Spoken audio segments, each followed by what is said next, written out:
Commission of Inquiry on the former administration. From the Sierra Leonean capital, Umaru Fofana reports.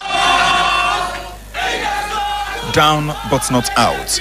Supporters of the opposition APC party remain unfazed and undaunted, even in the face of perhaps their most difficult moments since they were overthrown in 1992.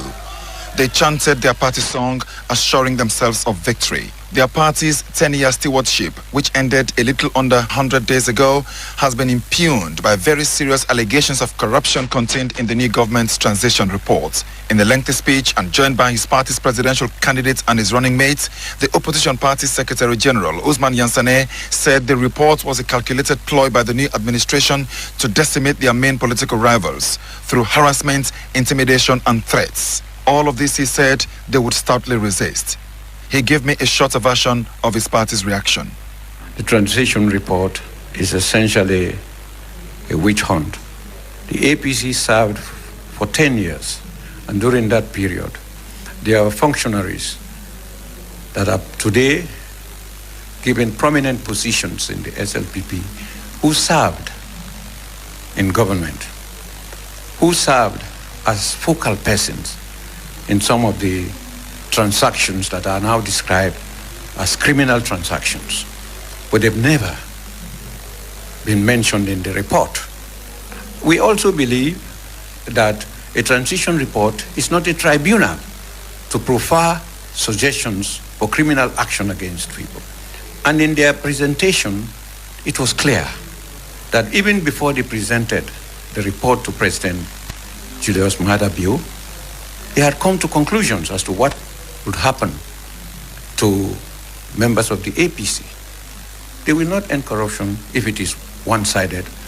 So are you saying that of all the allegations of corruption, of mono-ethnic politics, the former government selling some of the government's assets to its cronies, all of these allegations are false as far as you are concerned? No, I'm not saying they are false. What I'm saying is that this should be brought before a competent court of law. But conclusions are already being made.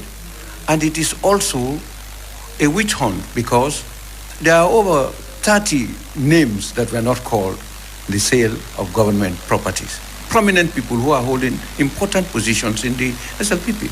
So, but if you call a few people and leave out others who also bought these assets, then it is a biased behavior.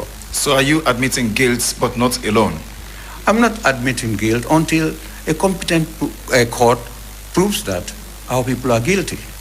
With the Commission of Inquiry now sanctioned by President Julius Maada Bio to be co-chaired by a foreign judge and their Sierra Leonean counterparts, Yansane said they would cooperate fully and that they had asked all their members who left the country since their defeat to return home and prove their innocence. With that judicial investigation expected to get underway very shortly, the president has also ordered a forensic audit of all government departments and agencies to be carried out by the highly respected audit service. However, there have been concerns that some of those who served the former administration have had their homes raided by police.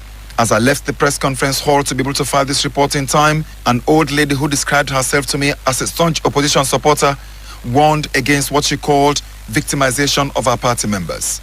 A much younger supporter stopped me as I left the hall and warned that what is currently going on posed a threat to the peace and stability of the state.